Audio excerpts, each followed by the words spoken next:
Hi everyone, it's Jean. Jean from the Messy Desk today. I've been working on my magazine journal, and I made some flowers. So here's one that I made that I stuck on top of this belly band, and I'll show you some of the others. I haven't actually applied them to the journal yet because I'm just building up some ephemera. So I have a few here that I've made out of the magazines, and you probably already know how to make these, but I will show you because they're fun to do. So that's my wrong magazine. Let me get... So what I do usually with these, and I'll explain my thought process. The journal pages that I covered are all relatively dark colors. So I decided to do the flowers out of something that was more newsprint.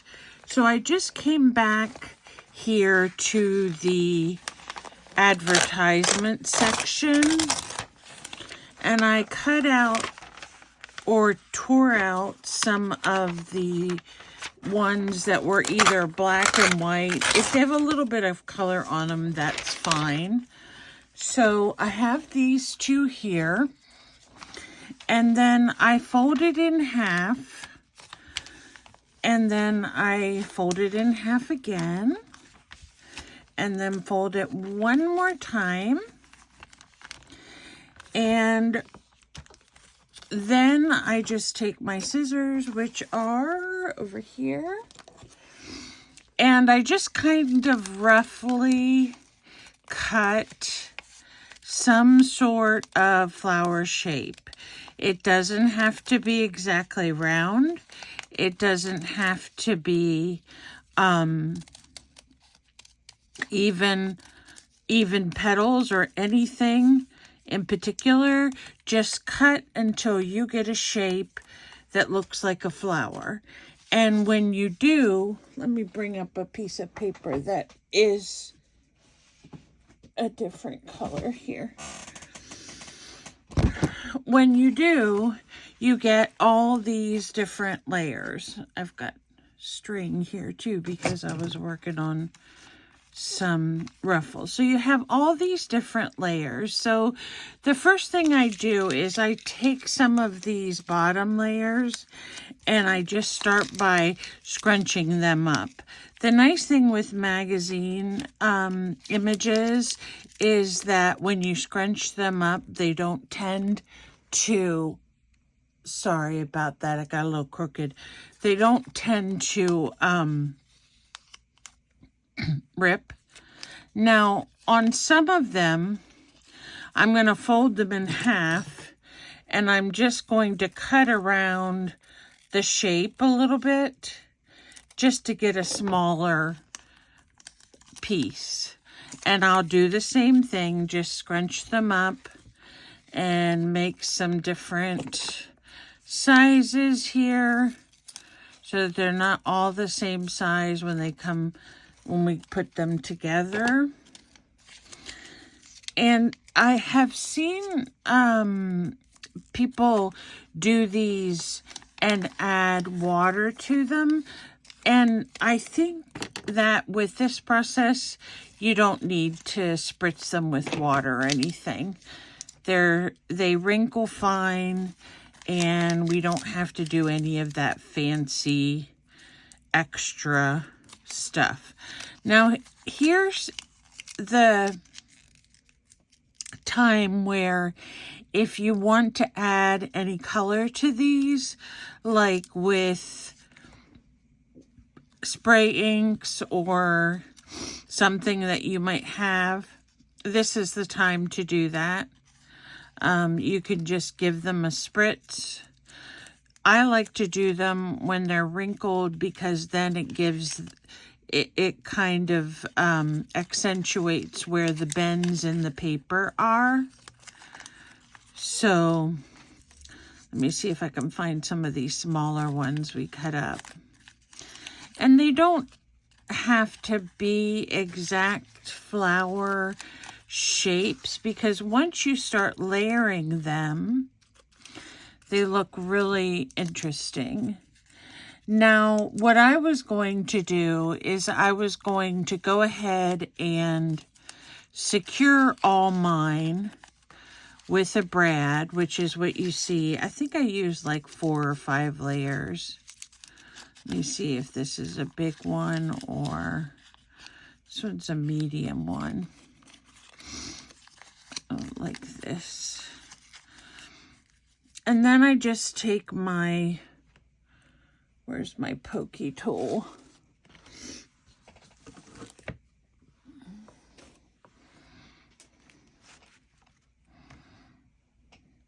Okay, I know I had it, so it should be right here, as well as my brads. Where did they walk off to? Maybe I put them back. Yes, I put them back. Imagine that, me putting something back where it goes. I have some gold brads too, but I don't know. They must be in a different box because they're not in this one. And let me see if my pokey tool fell on the floor. No, but my glue did. Now, if you don't have brads, what you can do is you can just glue your layers together. For example, just put some glue. My glue tip got stopped up. I have to fix it.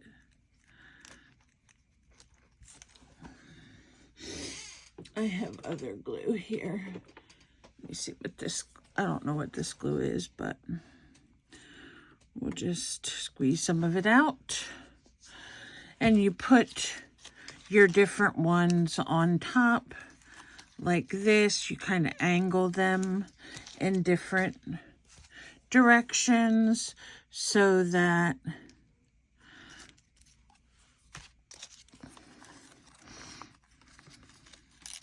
the petals are kind of staggered.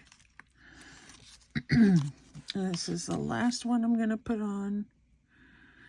And like I said, if you don't have brads, you can always use something like a bead center, or you can use a button.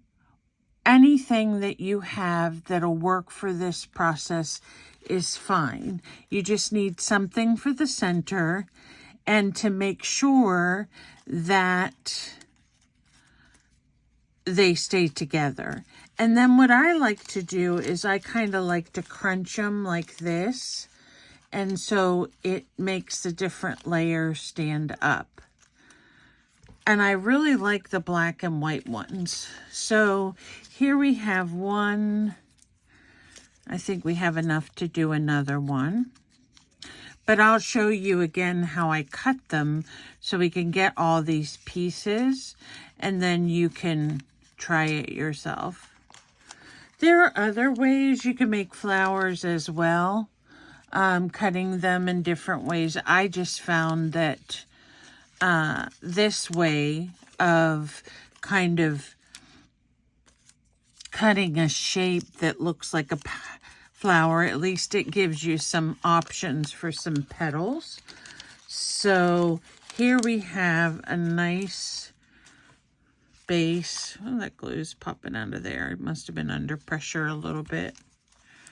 So we'll put this one on top. And this one.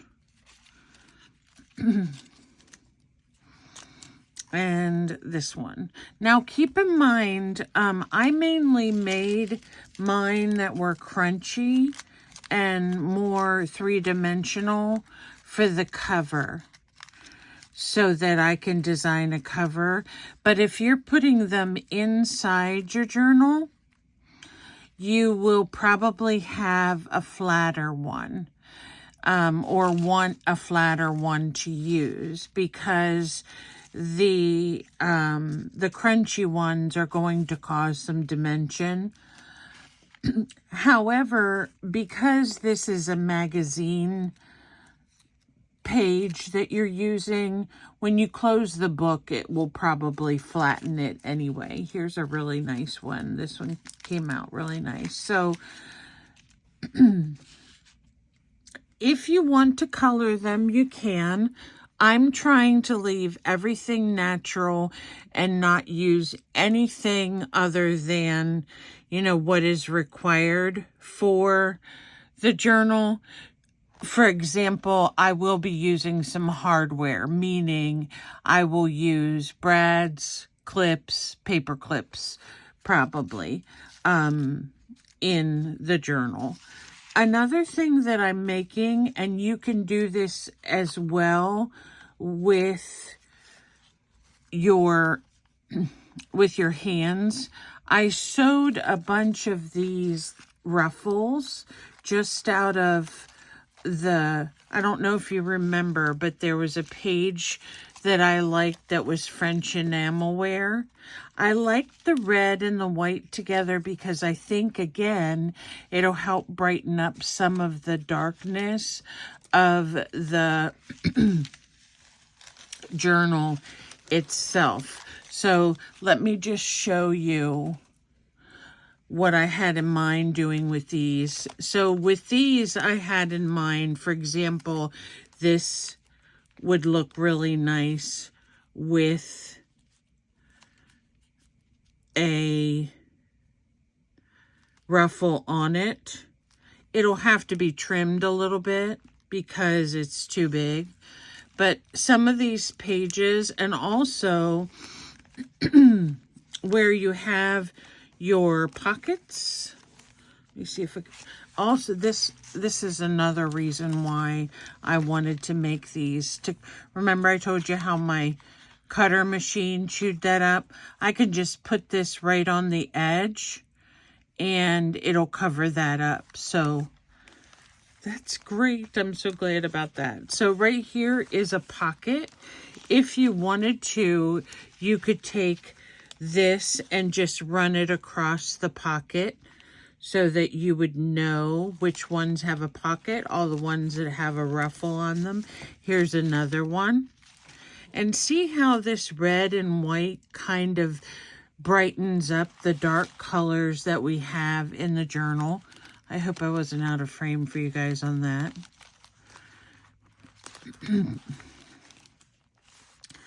And any page, for example, this page that's a little bit shorter, I would definitely add a ruffle too, just to make it stand out, be a little bit brighter. Here, I don't know if you can see this on the camera, but there's a bend right here in the actual magazine image.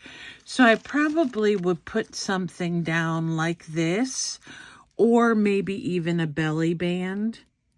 And I could even use this as a belly band if I wanted to. And it'll cover up that bend that I didn't like. So there are lots of things that you can do with your magazine to create some really beautiful accents to your project. Now, one of my viewers, her name is Hope, she was asking me how I actually covered the pages. So I'm going to show you that real quick. Let me move these guys out of the way.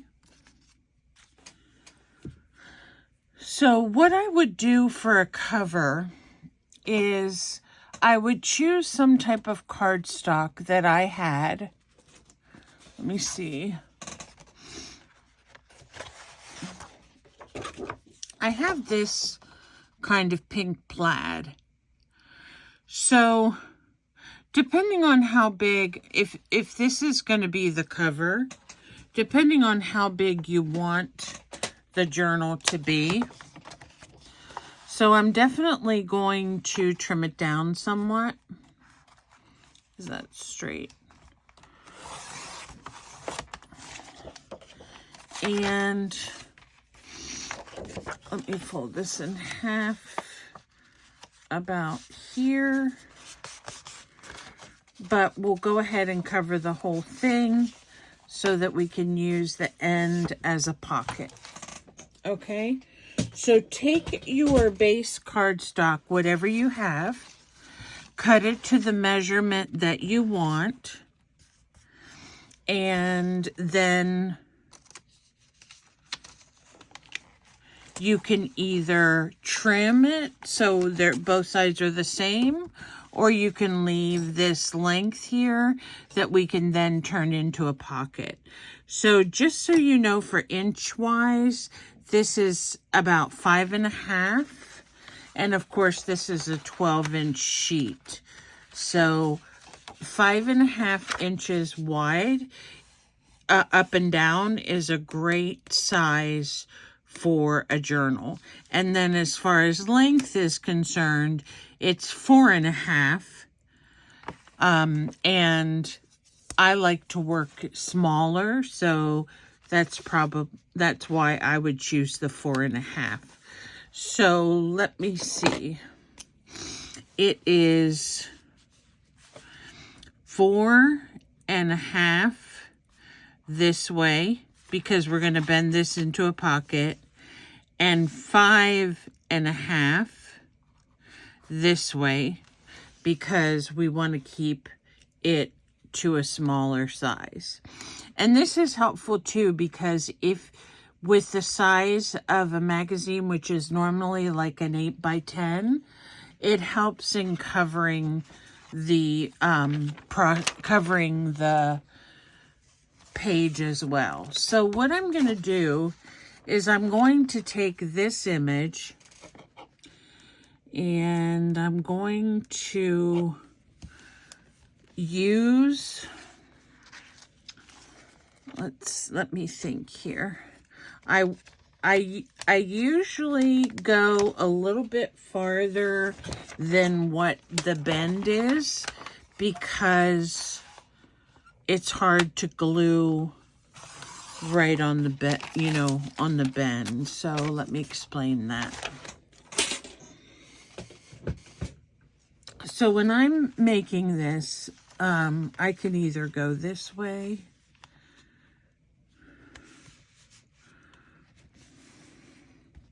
and like I said, you can choose how you want to position this so that it looks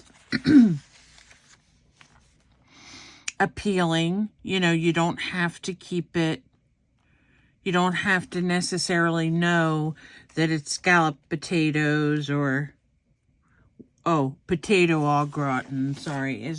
I'm not sure if that's the same thing. I do like scalloped potatoes though.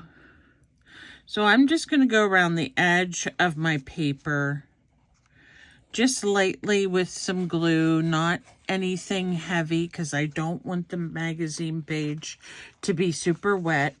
And you will see when you start doing this that the magazine adheres very well to the base piece if you use wet glue, or if you choose to use a glue stick. So what I've done here, and I just want to show you, is here's the bend.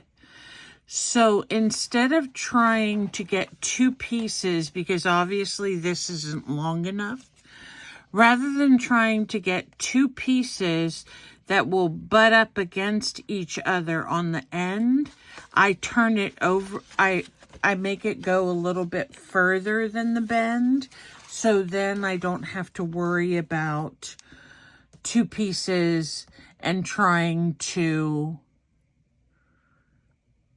get those to work so that they match up. So then I take the underside pieces and I fold them in. And at this point, I really think it's a good idea to do this process of actually folding them in, because if you have raw edges of the magazine, it's going to show and it's going to cause you to have issues like I did with the ripping. So what I do for that is I just bend the ends in, bend the ends in like that. So you have this, and then you fold this piece over, and then you have your front cover, okay? Now this is not the glue that I normally use, so it looks like it's a little wetter than the other one. I'll have to see if I can get that one to work, because I think the glue that I've been using is the glitter glue, and it doesn't do things like this. See here? It doesn't show that wet part. Okay, so all I did then was I folded these in, and at this point, you can either just leave them and then cover them, tape them down with masking tape if you want to, or just pop some glue under there. Let's see if I can get my glue to work. I don't know why.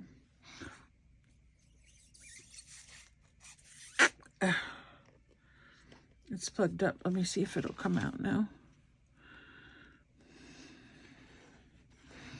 No. Let me take the tip off, and then I'll fix it, and then I can just use a little bit here and a little bit here.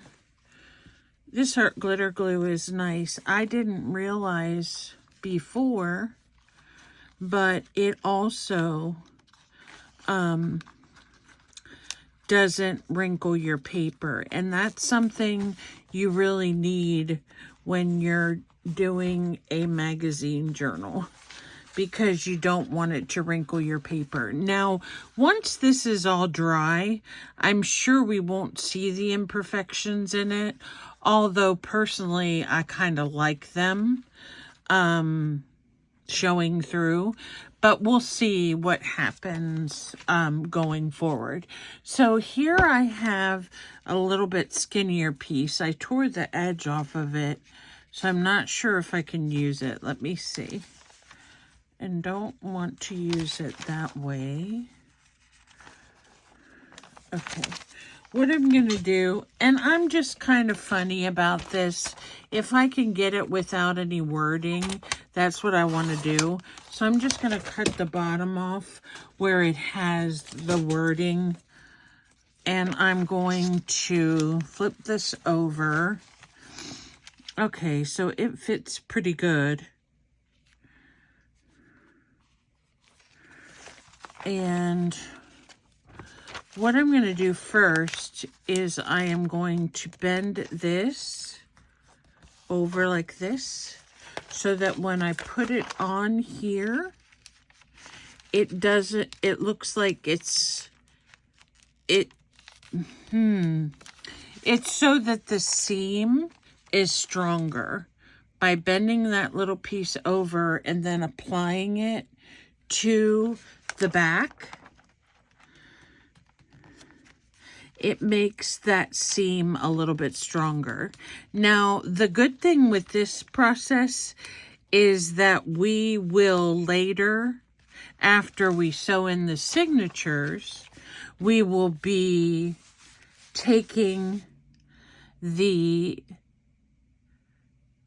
spine and covering it with another piece of magazine paper. Sorry, something's got glued down here.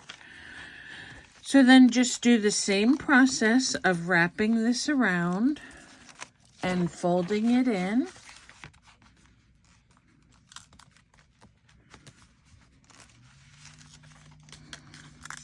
teeny bit short in some places because I used part of this for something else.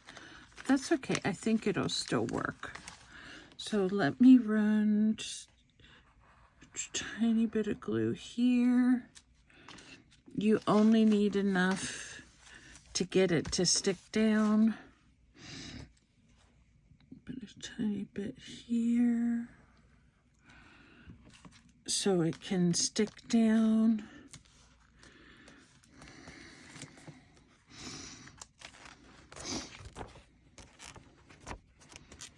And then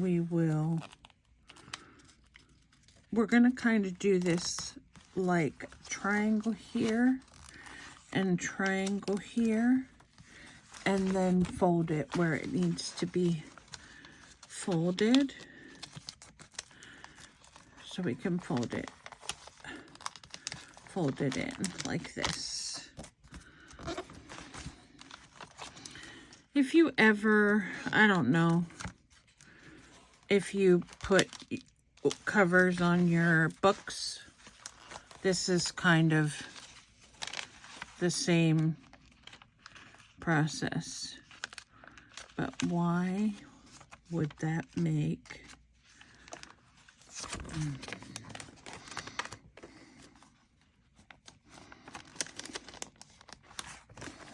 why would that not make a square? Does the paper get cut? Oh, the paper's a little flimsy right there. Okay.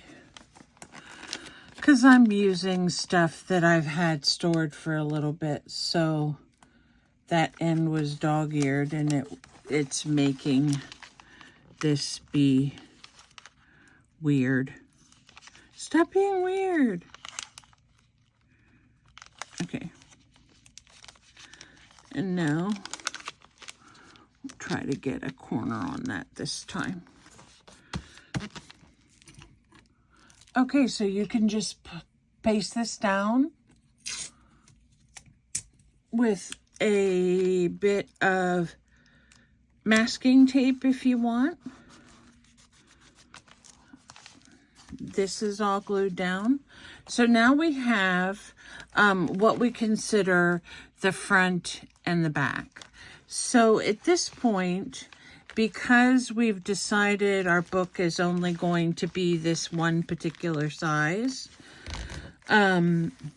we can fold this over,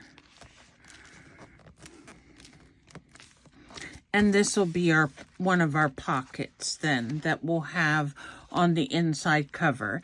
Now, I was just looking at this and I thought you could also do this and make your cover kind of like a trifold, but we're going to go with the pocket, and then we have to cover this portion. So let me, do I have another piece cut out? Oh, that was for something else. Let's see.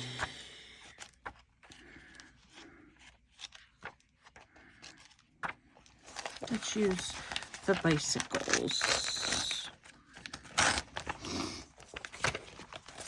Okay, so we choose this one. And it only needs to go a certain distance because this is going to cover up part of it. So what I'm going to do is I'm going to take the very edge and I'm just going to turn it in a tiny bit. And the reason I'm going to do that is because it needs to lay on top of this piece here. And when you're doing this, you want to make sure it lays on top evenly so that you can have a nice, neat seam right here. So we're going to take a tiny bit of glue, more than I wanted. That's why those tips are so nice, because they control the amount of glue that comes out. See, because this piece we can't wrap around because of the other side being totally finished. Okay, so I am going to take my ruler and I am going to trim some of this down because we don't need this much at all. And then trim this part down.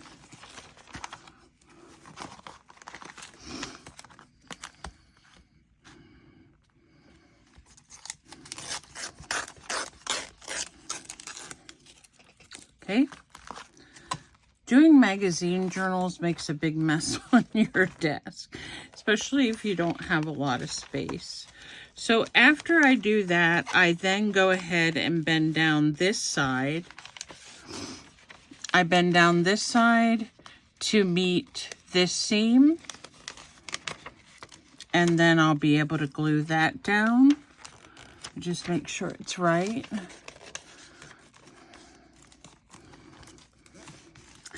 And then I'll bend up this seam so that it matches the bottom. Just make sure.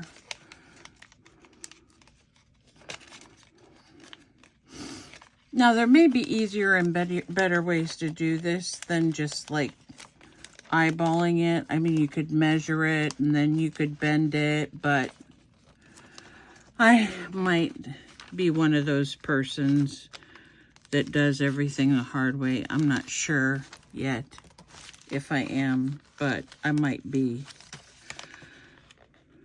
Okay, so this one goes here.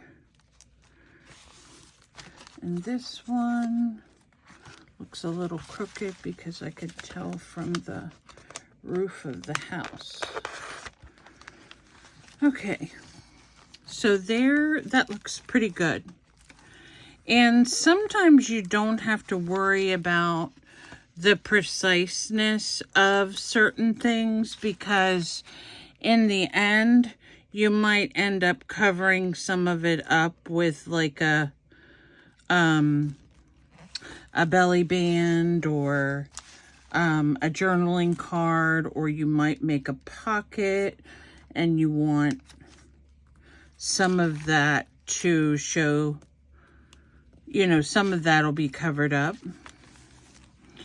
And then I'm going to go ahead and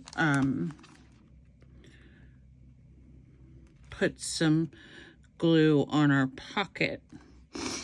So we only have to glue two sides, and we'll hold that down for a little bit.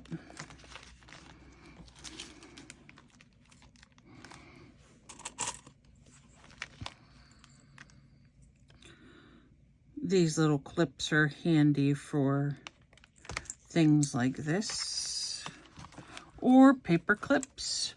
I don't know where all my sewing clips are right now. They're here somewhere. So I'm going to just hold that down with that. And then here you can see, I'm going to show you the top. See how this looks like one piece now? You can't really tell that I had to put the two pieces together. And then when we fold it, there we have our journal cover. So I hope that helps you to understand a little bit more how I cover the cardstock. And then going forward, I just cut different pieces that are within this same length and cover them pretty much the same way. And then sometimes, for example, on the other one that I made, I did reinforce the middle with a piece because of the sewing through with the pamphlet stitch.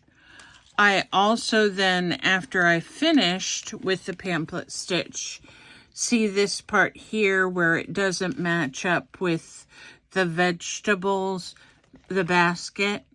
We can cover this with some type of paper that matches our theme, and you don't even have to notice then that there was a seam here at all. But that is the gist of covering the magazine, and I hope you could see how,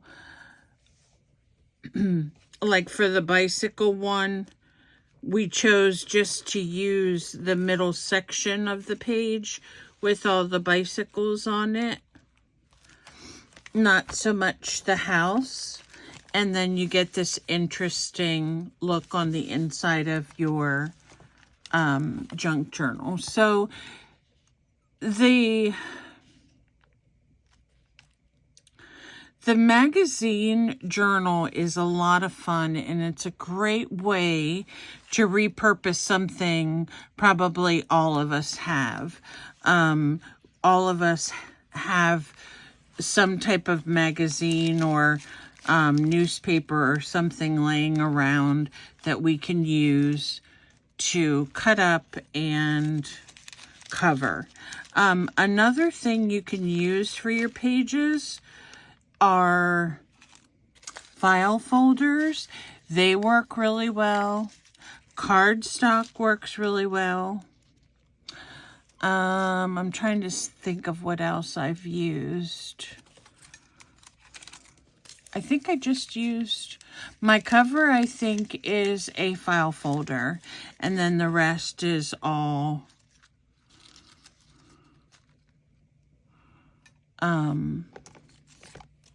cardstock. So then you can put your scrunchy flowers on. You can add your little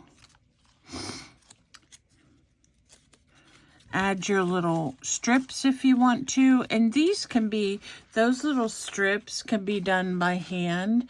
And all I really did is I took a piece of paper with some brighter colors on it that I liked, a piece of magazine paper, of course, and so you take it and you just fold it back on itself like this, if you have to do it by hand, and that's all you do to make your